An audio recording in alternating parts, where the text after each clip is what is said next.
Greetings one and all, this is Lloyd Brown and welcome social media family to my vlog. Season 6, episode 13, the penultimate. See how urgent that sounds? Penultimate episode of the making of the Salute Project series, to be followed on closely by the making of the Therapy album. I want to take this opportunity in thanking those that has followed this series so far and has followed all the seasons preceding this season. Whether it be just one episode you watch or every single episode you watch across the 6 seasons, I want to thank you all for tuning in and stopping by and passing through. So let's get into it.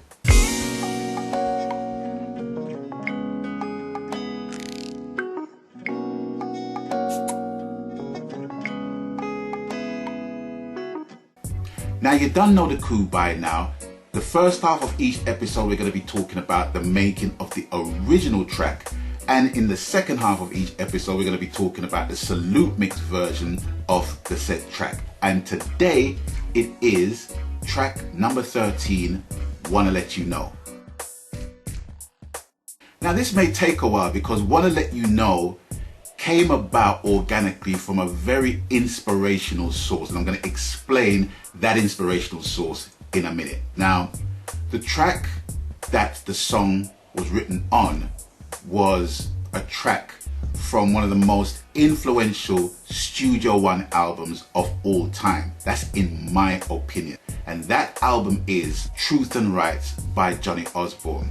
Why that is so influential with me was because that album was part of a triumvirate of 3 albums that was made in that era. You had Truth and Rights, you had Jennifer Lara's Studio One, I believe, and I think you had Freddie McGregor's Bobby Babylon album. Those 3 albums were basically made around the same time. And what really got me digging deep into the Truth and Rights album was actually listening to the musicians and singers that were on the album. And I say singers based upon the backing singers, which were Freddie McGregor and Jennifer Lara. And that really intrigued me because you don't usually get 2 solo artists performing backing vocals on a fellow artist's song. But then if you fast forward to, let's say, Gregory Isaac's Soon Forward album, and you listen to tracks like Universal Tribulation. Now who done the backing vocals on that? None other than Dennis Brown and Jux, Junior Delgado. Universal Tribulation, that tune. And it just amazed me. Now it might just be an oversight to some people. It might even be something that certain DJs don't even know. But to me, back in the days when it was all about vinyl and looking at an album sleeve and seeing who recorded what, who played what, who sang on what, that was like my Google. That was my Google. That was my internet at the time. And it gave me a flavor as to how the album was basically made. Going back to Johnny Osborne's Truth and Rights album, that was definitely one of the most influential albums of all time. Even the title track, Truth and Rights, all over the place. That rhythm track has been relicked so many times and sung over many times. So the track in question within the album itself is called Eternal Peace. So I decided to chop up the track, cut and paste, loop it. I wanted to write a song over it which was worthy of actually even being on that track in the first place. Wanna Let You Know is simply about a married couple who's going through a crisis where the wife still can't forget about the wrongs that was done to her by a former partner in a former relationship, and her bringing it into the current relationship of a marriage. And as a result, the husband recognizing that she's hurting, and the husband reassuring his wife that even though you're making me pay for somebody else's wrongs, I still forgive you and I will be here for the duration. That was the song in a nutshell. And it kind of went under the radar with DJs. That track was basically recorded for the Cornerstone album. It wasn't a big tune per se, but it was one of those album tracks that it touched them in a way that is going to be revealed in the second half.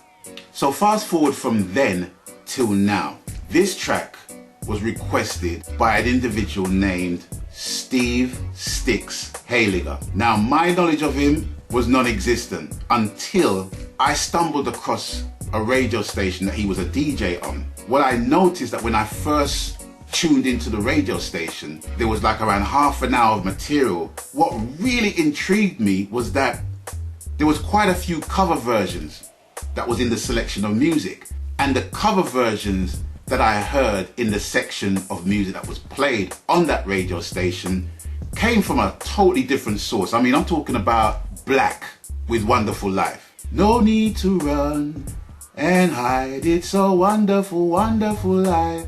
I've never heard no reggae artist perform that. There's been like the Easy Double Stars with their covers of Pink Floyd songs and Little Roy with his Nirvana project and stuff like that.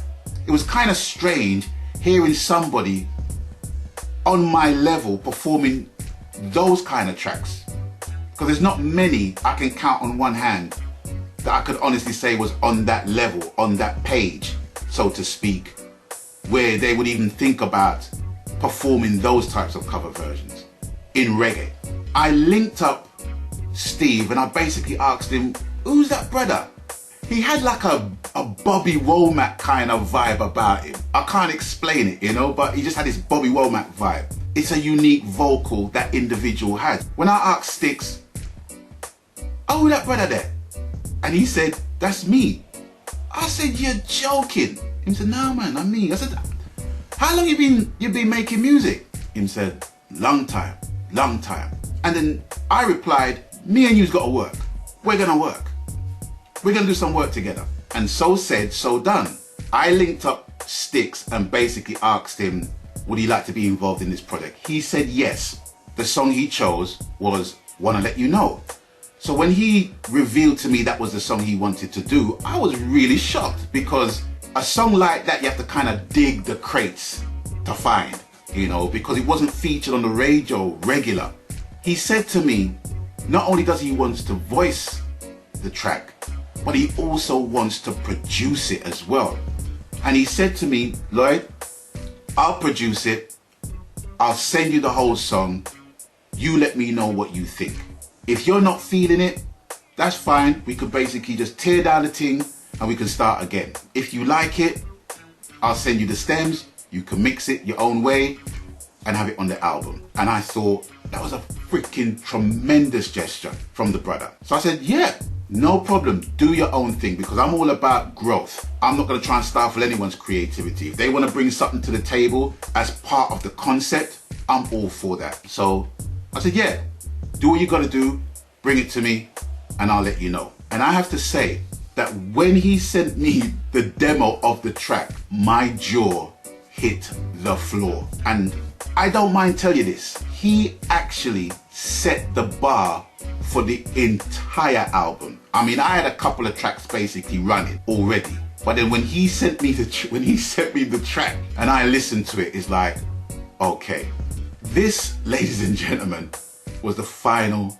result of that collaboration. I know that your past has dealt you blows. I may not understand your hurt and pain. Still we as man and wife must get through this today. Yes, right away. I know you didn't mean half the things you say. In your anger, your vexation that you convey. Right here and right now, as things are about to change, still I'm willing to forgive you. Wanna let you know, yes, I still love you. Gotta let you know, yes, I still care. And that, ladies and gentlemen, boys and girls, was how Wanna Let You Know was made. So I want to take the opportunity in thanking you all for tuning in. Thank you all for passing through. Thank you all for stopping by. And as always, you done know the coup. People, please abstain from foolishness, even your own, even my own. And until we link up next time, people, I want you to stay blessed. Be lucky, mate. I'm out of here. Magan. Laters.